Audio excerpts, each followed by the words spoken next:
লড়াই করো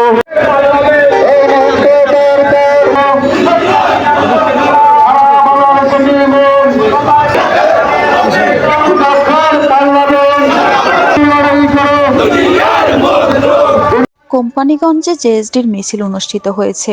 মামুন পাটোয়ারির তথ্যচিত্রে বিস্তারিত থাকছে প্রতিবেদনে।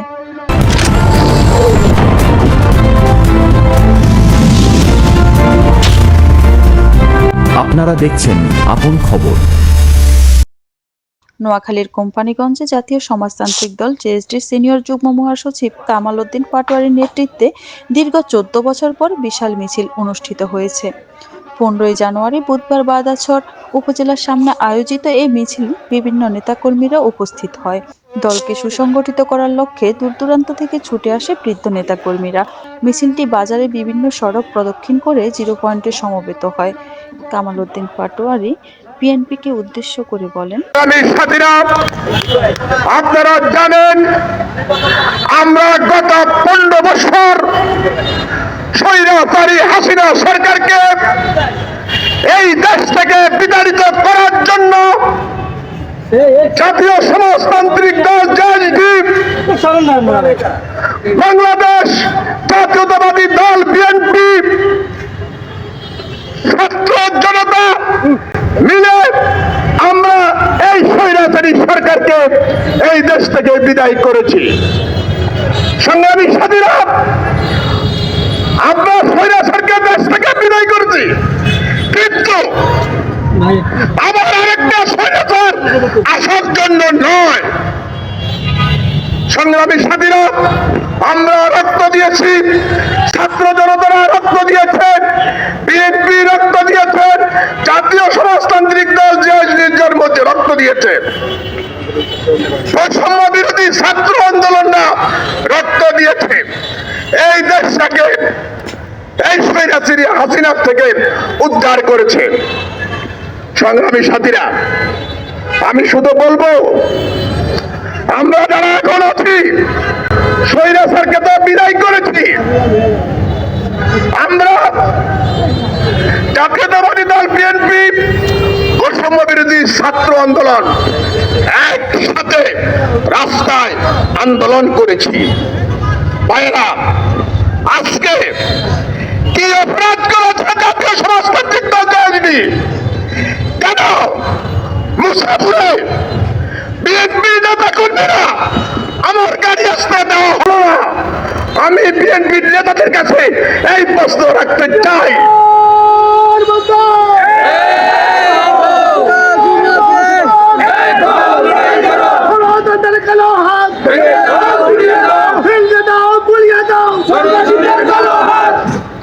আমি বিএনপির নেতাদেরকে জানাতে চাই, একসাথে রাস্তায় ছিলাম,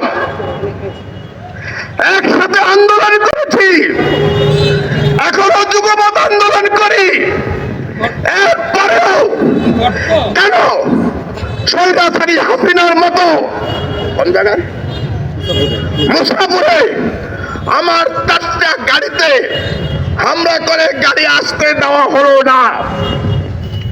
আপনারা যদি কোম্পানিগঞ্জের নেতারা এই বিচার না করেন, আমি সবাই নাম জানি, আমি তারেক জিয়াকে বলবো,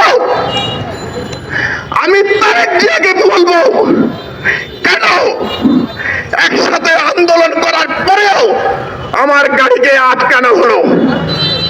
আমি কিন্তু সবার নাম জানি, বহিষ্কার হয়ে যাবেন, সাবধান সাবধান করছি।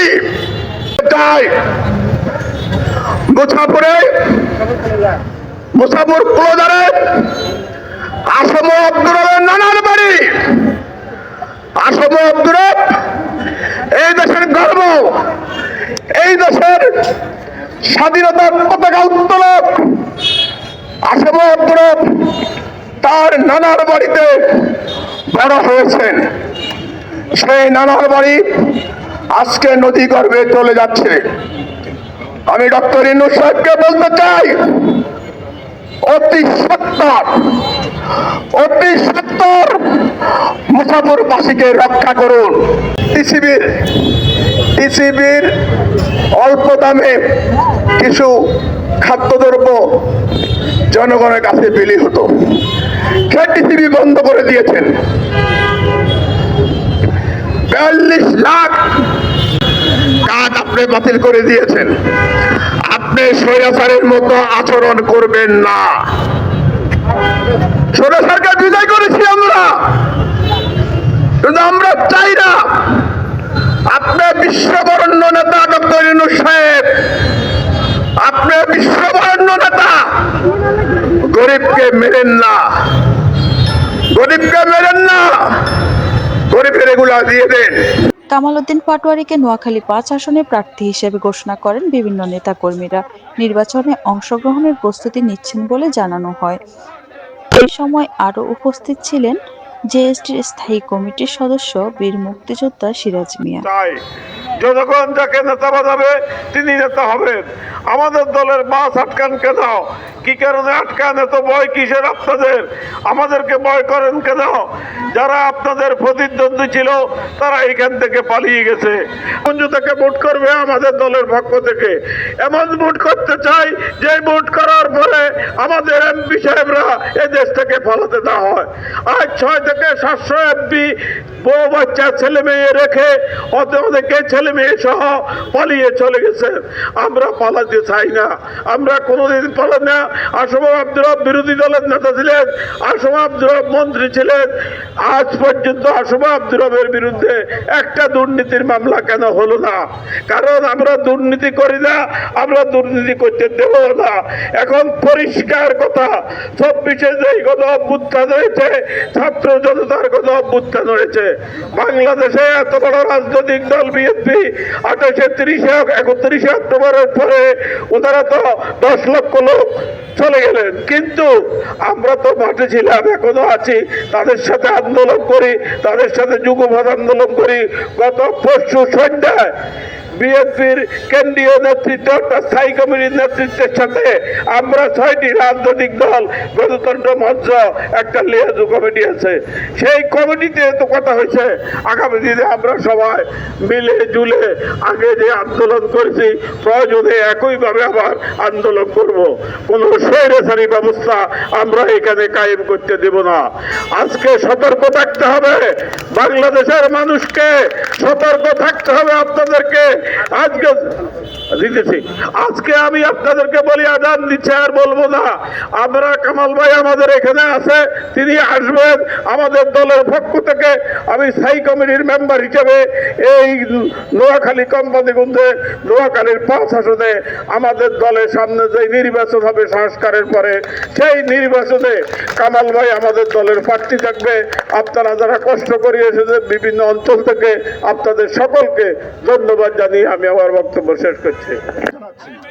এ সময় আরও উপস্থিত ছিলেন জেএসডির কেন্দ্রীয় সহ সম্পাদক আলাউদ্দিন, নোয়াখালী জেলা জেএসডি সহ সভাপতি শামসুল আলম কাজল হাজারী, কেন্দ্রীয় কমিটির সদস্য মাহবুবুর রশিদ মামুন এবং ছাত্রনেতা মোহাম্মদ হেলাল উদ্দিন সহ বিভিন্ন ওয়ার্ডের নেতাকর্মীরা।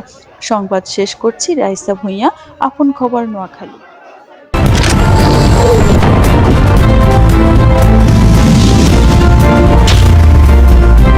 আপনারা দেখছেন আপন খবর।